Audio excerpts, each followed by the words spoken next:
I'm just being an amateur right now, but I'm just being real right now. This is what I think.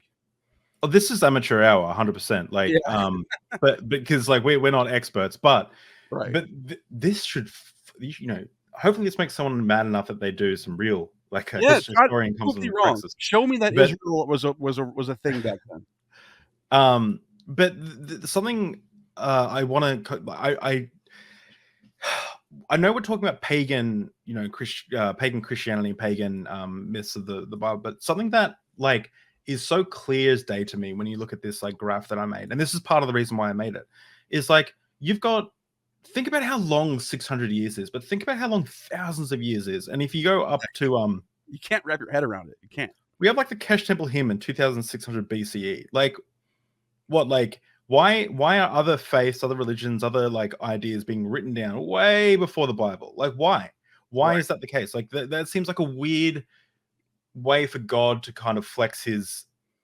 omnipotence. You know what I mean? Like it's not logical. It does not make sense. The data shows otherwise, period. Yeah, 100%. And there's this let me just quickly share something as well. Oh geez, I should have sent this to you. Can I send this to you, Neil, and you post it? Yeah. Do you think this would be a good time to show the story about El? I think so. Well, show this image first because it's just a quick point, but But this also just like for me, this was like a big part of why, like that of my deconstruction process, looking at the Bible as like history. So if you show that image, the one of the world, the one of the world, yeah. Okay. And there's like a little red dot. Yeah. So every event, like when you post up, every event in the entire Bible was in that red dot, right? and you, everything that you read, everything that we're talking about, everything, and you look at like how small it is, and like why didn't Jesus come to China? Why didn't Jesus come? Why didn't Yahweh, make? Don't you know he sent the apostles to go across the world and send their message? But I mean, and this is so, mind you, this is like 300,000 years where Homo sapiens have been just kicking. So it's like, what, like, is heaven just like the devil's just been like, just waiting, waiting for like. Oh, you want to know about the devil, right? Okay. Yeah, I got to bring this to the table because people need to know. So you're talking about, why are these stories showing up? Why is there a flood story with no Noah? Why is that? Mm-hmm. Where's and by the way, El is the God of the Bible. Elohim, Yahweh. He's got these different titles. It's just one God thing that's going on. But El is the primary name for this God. El. That's what he shows up as the most. El or the Tetragrammaton. But it's the same. It's this one God thing. But let's go back. Where does this El show up? Who are the first people talking about El? Are they monotheists?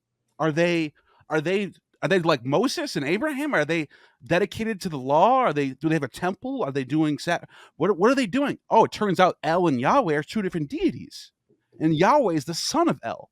Huh? I was like, okay.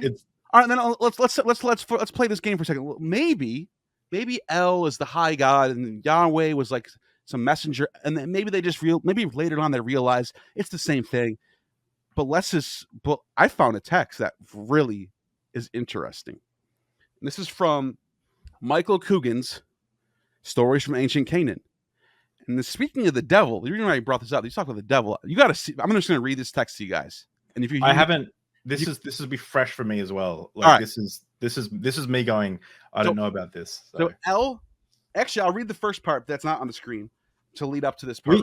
We did a whole episode on El, not an El, but just to shout out my channel again. But we did a whole episode with Dan McClellan on the polytheism and monotheism in the Bible. And we talked about El, and that's the first time I heard about that. And like God had a wife.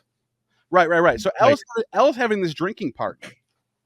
All right, he has his drinking party. I can't find this page right now. This is the second part, right? The first part, he has his drinking party, and then this is where it gets crazy. El drank wine until he was full. New wine until he was drunk. El went to his house. He reached his court. Thukamuna and Shunama helped him along. Then, this is the crazy part, Habayu confronted him. Lord of horns and a tail. That sounds like a devil. Like, it sounds like the devil, right? He smeared him with his crap and piss. El collapsed like a little corpse, like a little bitch. Like, where is he? I thought El was all powerful. What happened? The devil comes up, smears him with piss and crap, and El collapses like a corpse. He couldn't even handle the devil. And then El was like those who go down to the underworld. A Not and Astarte. That's like Venus and Athena, basically. Then the lines are broken. Who knows what happened there? Then it says Astarte and a Not. With them they brought back. When they do the healing, he is revived. Whoa, El's a dying rising god now. And then it says the scribal line separates the narrative about El's drunkenness from a prescription to cure a hangover. Sounds like some sort of cultic antidote thing that you see in some of these Bacchic. Yeah. And then it says, one shall apply on his forehead dog hair and top of PQQ, I don't know what that means, and one should apply them together with fresh olive oil. It's like he's anointing them now. Anointed, yeah. Yeah, so you have El being shown up like a little, like he's nothing by the devil, gets murdered by the devil, dies, resurrects, and is anointed with olive oil. Huh. Damn. When was this? Like when is this dated to? This is cuneiform text, dude.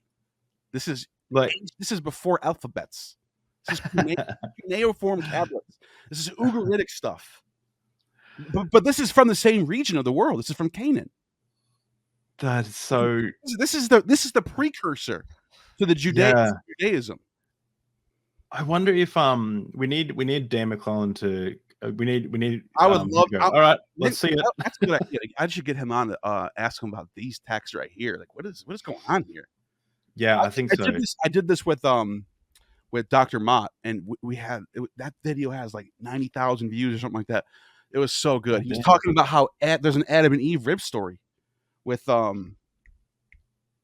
the hell is the god's name? I can't remember the god's name. It's really one of those weird Canaanite names. But it's like he takes the rib out of the backside and creates a female. Right. It's the Adam and Eve. Yeah, it's just so interesting to see like where these how these ideas are developed. But one of the things that Josh, I'm actually doing a video for Patreon about this with Josh eventually when he has some free time, about how there's the concept that the primeval history, the first 9 chapters of Genesis, were actually like written as a polemic against Mesopotamian society. So it was like, it wasn't like they were plagiarizing in that they were just stealing ideas. That concept didn't exist back in those times. The same way, like you wouldn't say someone who uses a G chord is plagiarizing from whoever made a G chord. Ninhursag. Ninhursag is the name. It's Enki and Ninhursag. Oh, okay. Enki and you get a story that's just like Adam and Eve. It says, to make a long story short, the god Enki, out of curiosity, eats 8 plants in the paradise of Delim. Eve eating the forbidden fruit. Let's just put that out there. Which the goddess Ninhursag considers a mortal sin, so she causes 8 of Enki's body parts to suffer, including his rib. And he's on the brink of death. Enlil takes up Enki's cause and persuades Ninhursag to relent. And so various deities then come to heal each of Enki's body parts. The one who heals his rib is the goddess Ninti, whose name means Lady of the Rib, or Lady who makes live. You know, Eve is like life. That name and can be like life, you know what I mean? Which serves as a pun. Oh, there's a lot of puns in Sumerian. They love their puns. They love their puns. Yeah, and that's why I love this. These texts are so amazing. This is established. They were brilliant people in the ancient world. They were not dumb. And then it says, thus is established a possible parallel between Ninti and Eve, who was created from Adam's rib, Tsela in Hebrew, and whose name in Hebrew, Hawa, connotes life. By the way, there's the root for that word, Iwa. That means life in Greek. It looks like that's the root right there, Hawa. And then it says, the mother of all the living, Genesis 3:20. The pun doesn't work in Hebrew, since the words for rib and life differ, but I'm not sure the biblical writer knew about it, or if he did, cared. So let's see who wrote this. Arthur George wrote this. If you want to look up more about this, look up Arthur George. So go ahead.